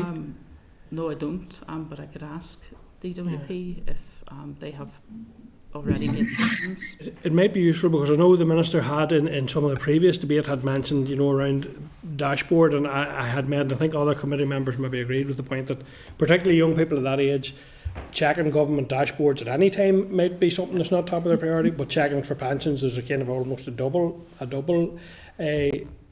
non-engagement, on potential for non-engagement. I'm not saying that would apply to everyone, and young people are just as astute as anyone else, but in terms of priorities or whatever, I think we should be looking beyond we should be looking to communicate with young people in areas where they get their news and information from. Should that be online? Should that be some of the platforms? I think we should be imaginative and inclusive in the sense, and we also need to be very alert to vulnerabilities around communication. So, you know, all of those language issues, all of that needs to be considered as well. Literacy, so no one is placed at a disadvantage. So that's been useful. I see a hand up from Ciara there, so we'll go to Ciara in the first instance and then see if there's any other questions from members. And Sean? I suppose it's just two things. I definitely would reiterate that communication piece is critical.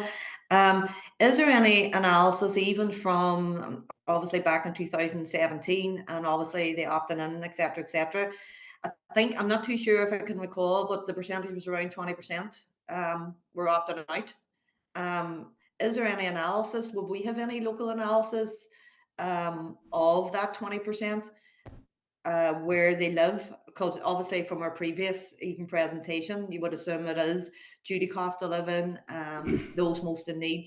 And so we're really, really good, because that's where we need to prioritise, is those that aren't opting in and how we can support them. And then likewise, I would agree too regarding self-employed. That's quite concerning. And maybe following up after the elections and stuff with regards to the progress on that.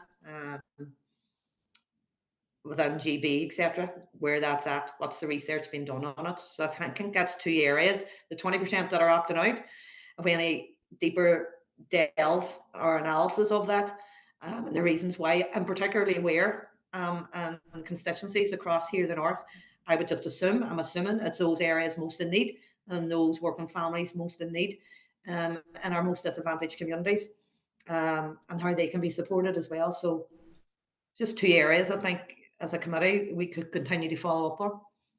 I could definitely have a look at that. I did look to see if I could find Northern Ireland specific figures in automatic enrolment, and it was difficult to find any. There were UK-wide figures in the regulatory impact assessment that DWDP produced. It could be there's just methodological difficulties from extracting Northern Ireland data, given the UK-wide pension schemes. But I'll have another look at that. But there have been studies in terms of engagement of young people and more vulnerable groups in pensions, so I could pass that on to you.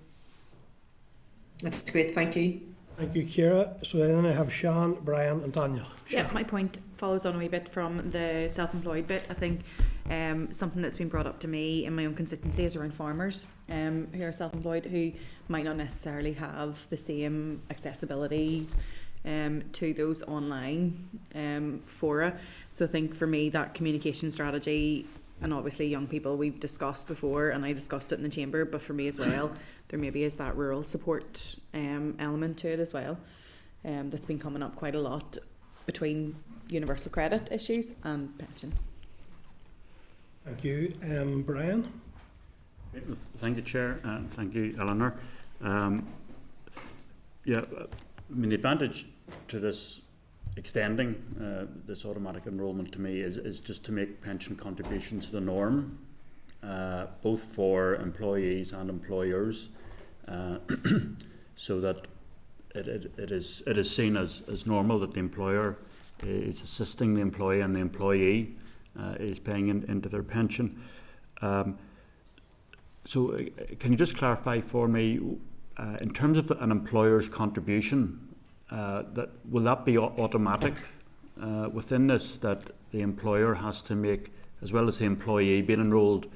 And I know that's an issue for young employees if they have what they see as more pressing financial demands, that they don't want some of their income going to pension for a faraway day, but for them to know that, well, if you pay in your pension contribution, your employer will be supplementing that, so you're getting more money. So the employer does make a contribution. Sorry, there's figures in the paper. Yes. I don't have them at the top of the head. So the employer does make a contribution. Obviously, the employee makes a contribution. There's also some form of tax relief from the government involved in that as well. But that is mandatory, that the employer must also make a contribution. As far as I'm aware, yes. Yeah. I think it's important that is that people see that there's actually a benefit, that there's more money coming to them, albeit some of it in the long term. I think that's again part of the communication strategy. So the department do have quite a task ahead of it, because people aren't really engaged so much in pensions issues, particularly young people, and it's also getting that message across that yes, there is a contribution from your employer, there's a contribution from the government, and it is worth your while then to become part of a pension scheme. Yes, and if you opt out, which you have the right to do, you're actually missing out on those extra contributions. You know, sort of getting that message across to people that in the long term, even if you can put a little bit of money in, that it'll benefit you in the long run. But as you say, there are people that are struggling to make ends meet, and getting them to see that, or if they even have the resources available to do that at the minute, it's quite difficult. I have two other questions, Chair, if it's time. One is the actual choice of pension provider up to the employee, or is it between the employee and the employer? I presume if the employee has an existing pension policy, they can say that's the one they want to use. Sometimes employers have a preferred pension policy. Largely it's the employer picks the pension. I'm not quite sure. I'll clarify that for you and come back. I just know when you move around, at one stage when I moved around different jobs, I found out lots of different, each job you went to, they had a preferred pension. And then eventually I had to combine them all. But I think Nest is the government preferred. That's like the official scheme. We do have one local scheme, the Workers' Trust. Yes, I actually have a small pension with them as well from one of my previous jobs. So hopefully we're going to hear from them as part of the call for evidence as well, because they'd be probably able to give you a more local perspective on some of the local issues with automatic enrolment. Well, the other, I would hope, benefit of this is an impact on people being unofficially employed, you know, whether they think that's to their advantage, but it's actually to the employers. If people are just being paid in cash in the grey market, and then they're not getting any pension contribution, they're very vulnerable, you know. And I hope when this going out will reinforce the idea you should be properly employed with employees' rights and a proper pension and that contribution, because people are being exploited and they might think, oh, I'm getting cash here, but everything which promotes proper employment is better for all concerned. Yeah, so I hope that's part of the communication strategy. That was another issue. People who are sort of the black market sort of employment side of things, and also people that work in the gig economy, freelancers, people who work on 0 hours contracts have quite limited means to pay into a pension and reap the benefits of that pension. Okay. There's work being done around that as well. Okay, thank you. Thank you, Brian. Daniel? Thank you, Chair. Thank you, Anna, for the work on this. Just a couple of things I was interested in, the 16-year-old element of how it was explored, but also in terms of young people generally. And I know Shannon has mentioned this in the last few weeks, but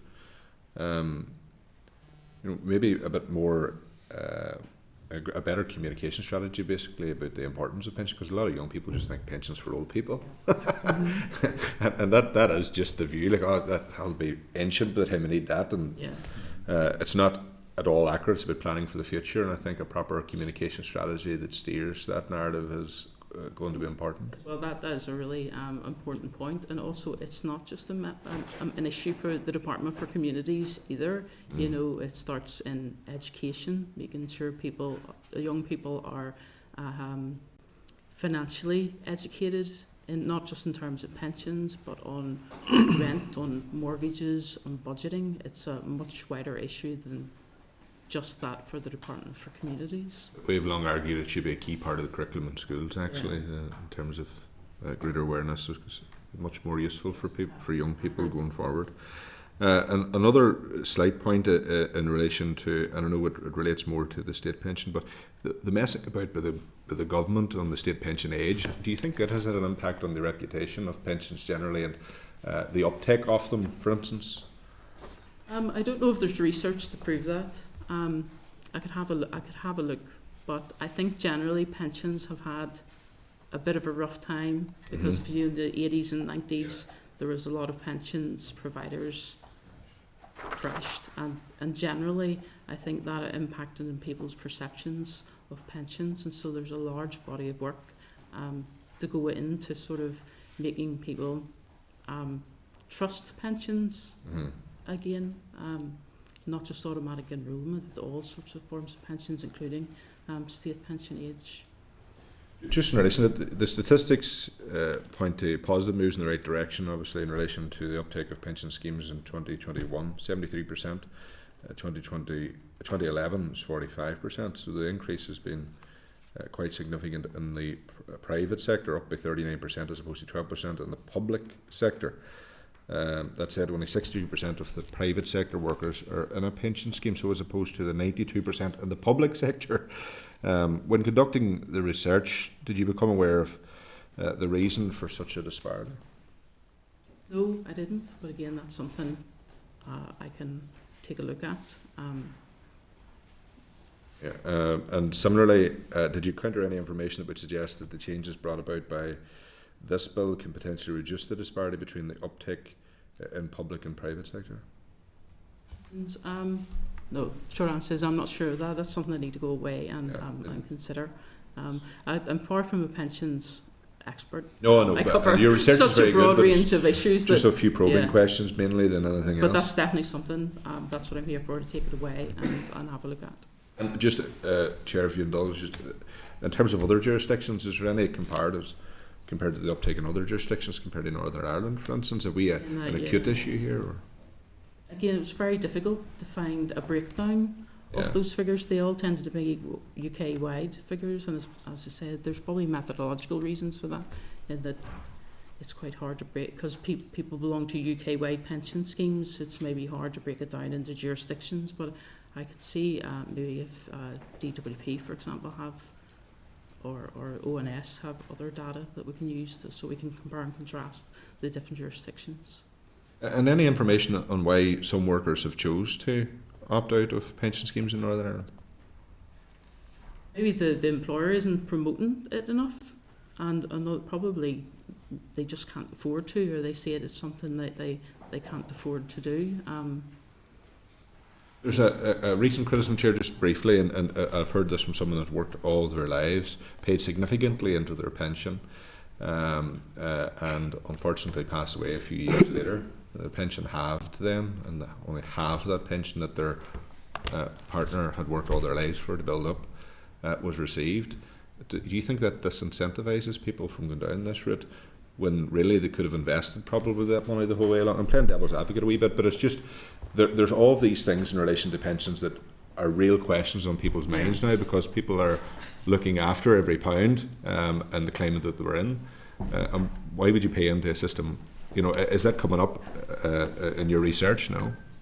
Not that I've come across, but as I said, I only had a very cursory look at it. But there are bodies such as the pensions, there's Pension Research Institute, and they've done a lot of work in the behavioural reasons why people don't engage with pensions, why they may not trust pensions. So if I could send you, the links and the information to those.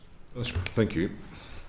Thank you. And I suppose just in terms of reiterating, and the self-employed thing is a real concern, because work, especially for young people, has become more and more precarious, and there's more, and like I'm aware of young people working multiple jobs in my own community, some of them across the border and some of them in the north, but having to put 2 or 3 or 4 pieces of work together on a weekly basis. And you know, we could, if we don't be very, very alert to this self-employed issue, I agree with Sean's point as well around the farmers, and I know they're having massive difficulty at the minute with universal credit because of fluctuations in income, and also just to say that an awful lot of those people who are self-employed are on the lower end of the income scale rather than that perception which you rightly identify.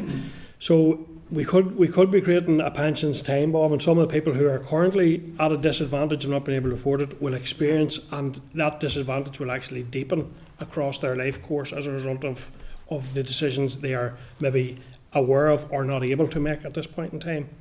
I think that also speaks to the need for communication around the value of it and the ongoing need for communication. So if someone this year can't afford to pay a pension, they're picked up again somewhere next year to prompt them to go back and reconsider that. Had things changed, could you now start contributing? I think for young people that's particularly important. I think that's why I mentioned the Institute of Fiscal Studies. They're doing this 3-year project looking at pensions, and I think one of their concerns is that people just aren't saving enough for the future, that the current cohort of pensioners are not in too bad a position, relatively speaking, but it's the future generations that are likely to be heading for difficulties, and that the pensions infrastructure has to change to ensure that our future generations are protected in terms of pensions. So it would be quite useful if the committee could engage in some way. There is some early reports, I can send you the links to those, but it'd be useful to keep watching brief and maybe have some briefings on that from the Institute or from other, so the Pensions Research Institute, so the committee has an overall view of pensions, not automatic enrolment. And in relation to the cross-border issue, is there any coordination or potential for coordination or memorandum of understanding or anything like that in relation to people maybe having split pensions in that sense, or multiple pensions?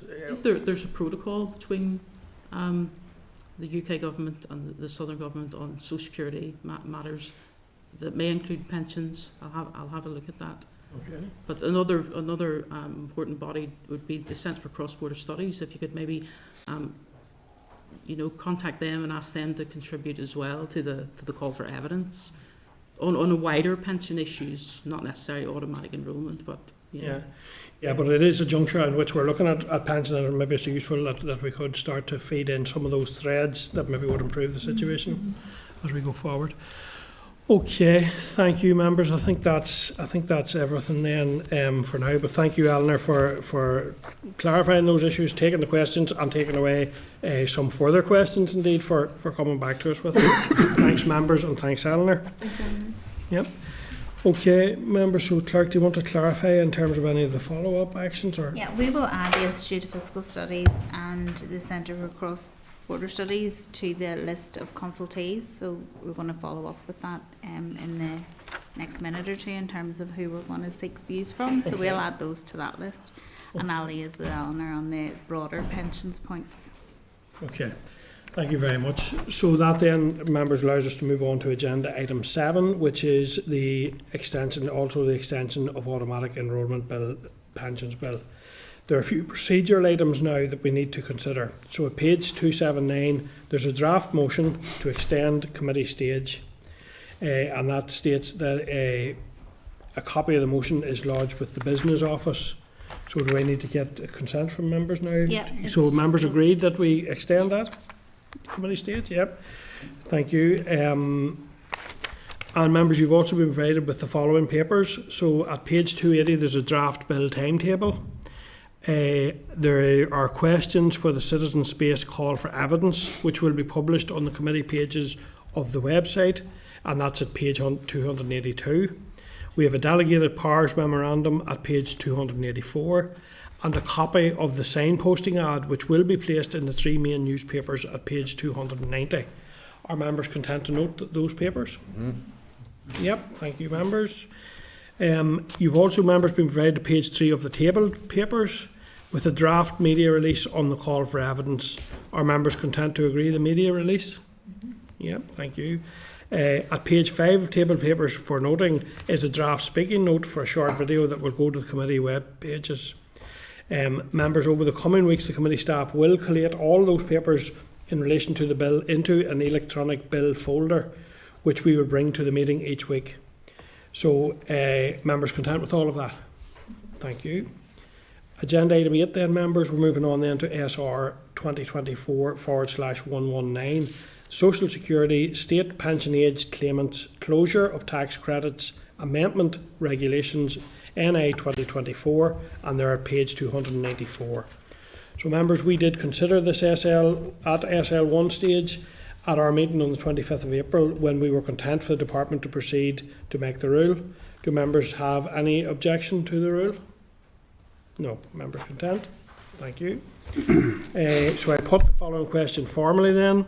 that the Committee for Communities has considered SR 2024/119, the Social Security State Pension Age Claimants Closure of Tax Credits Amendment Regulations NI 2024 and has no objection to the rule, subject to the Examiner of Statutory Rules report. Are members agreed? Agreed. Thank you, members.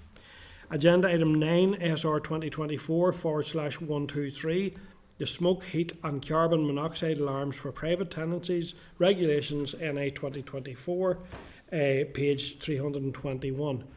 So, members, we considered this at SL1 stage at our meeting on the 23rd of May, when we had a briefing from department officials and confirmed that we were content for the department to proceed to make the rule. In your table papers at page 7, you have also been provided with a departmental reply to committee queries raised at the briefing session on 23rd of May. The officials had agreed to provide additional information in relation to the equivalent standards in relation to smoke, heat and carbon monoxide alarms for registered housing associations, and those are outlined in the reply. Also in table papers at page 10 is the latest report from the Examiner of Statutory Rules. This rule has been considered by the Examiner, but she has no comment to make on it. So have members any comment they wish to make in relation to that, or are they content to note the reply?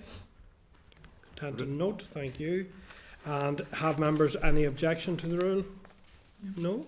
So then I'll put the following question formally. That the Committee for Communities has considered SR 2024/123, the Smoke, Heat and Carbon Monoxide Alarms for Private Tenancies Regulations NI 2024 and has no objection to the rule. Are members agreed? Agreed. Thank you, members. Agenda item 10, SR, the Local Government Remote Meetings Regulations NI 2024, which are on page 337. We considered this, members, at SL1 stage at our meeting on the 25th of April, and we were content at that point for the department to proceed to make the rule. Have members any objection to the rule? No. Or queries in relation to that? No. Thank you. Then, members, can I put the question that the Committee for Communities has considered the Local Government Remote Meetings Regulations NI 2024 and recommends that it is approved by the Assembly. Are members agreed? Agreed. Thank you. Agenda item 11, members, SL1, the Pensions 2005 Codes of Practice Revocation Order NI 2024. Members, a copy of this SL1 is at page 347. The order will revoke 10 of the pension regulators' existing codes of practice. The 10 codes which are being revoked are being replaced by a new code of practice which provides more accessible guidance for pension schemes and incorporates changes introduced by the Occupational Pension Schemes Governance Amendment Regulations 2018. Have members any comments, or are you content for the department to proceed to make the rule? Content, thank you, members. Moving on to item 12, members, correspondence, and I refer members to the correspondence memo at page 354 of your meeting pack. Do members have any comments in relation to any of the items contained therein? Just to flag, members, that we have 2 requests to brief the committee, one from Nikki, Children's Commissioner, and the other from the Association of British Insurers, who want to brief on the pensions extension of auto enrolment bill. Are members content that briefings are arranged for meetings following summer recess? Yeah, thank you. We also have a request from National Museums NI to host a future committee meeting in one of its venues. Would members be content that we agree to this request and look into that? Yeah, good. Yeah, okay.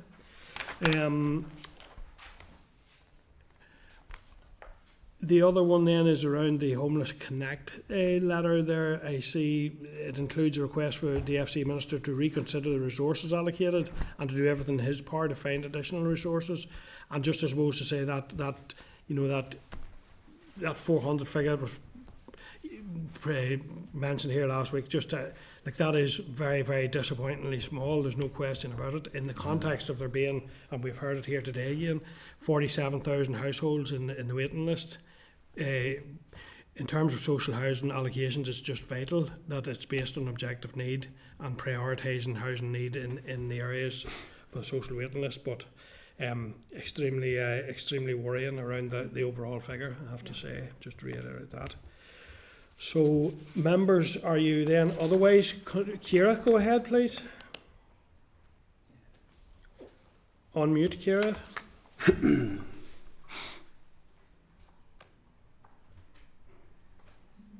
Apologies for that. No, just to reiterate again, I think it's really, really pertinent and really welcome Homeless Connect and a number of organisations highlighting the seriousness of the issue, not just our own minister, but the all ministers. So we need to thank them for that. And it's just reiterating once again, it's critically important, obviously, that housing is a priority within the programme for government, and that we work collectively to ensure that how can we address this quite serious issue. And likewise, then, and I'll just reiterate, as you said, Colin, ensuring that it is based on objective need and prioritising those areas in housing need, particularly the constituency that I'm in, which is Foy, where we have a high number of those in temporary accommodation as well. So it's really, really critically important. It remains high on the agenda, and it's something that we collectively, probably as a committee, working with Homeless Connect and other organisations, and seeing how we keep this high on the agenda, and it really urgently needs to be addressed. Thank you.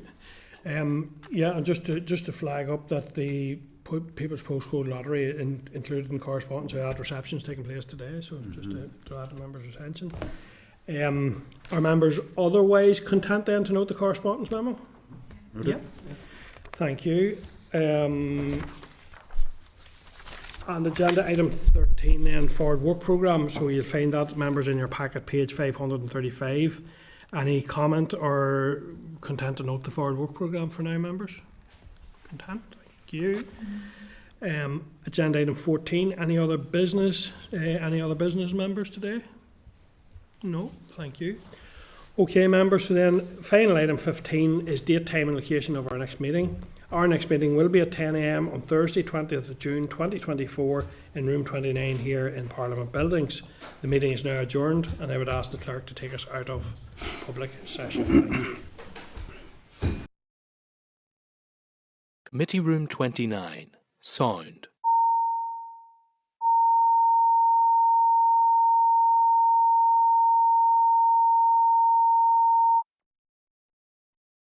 Committee Room 29. Sound.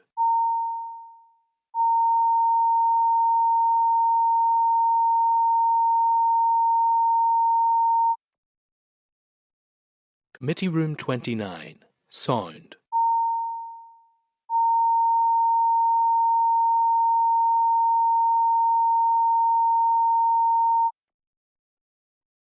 Committee Room 29. Sound.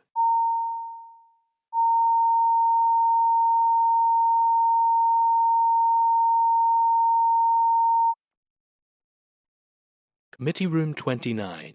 Sound.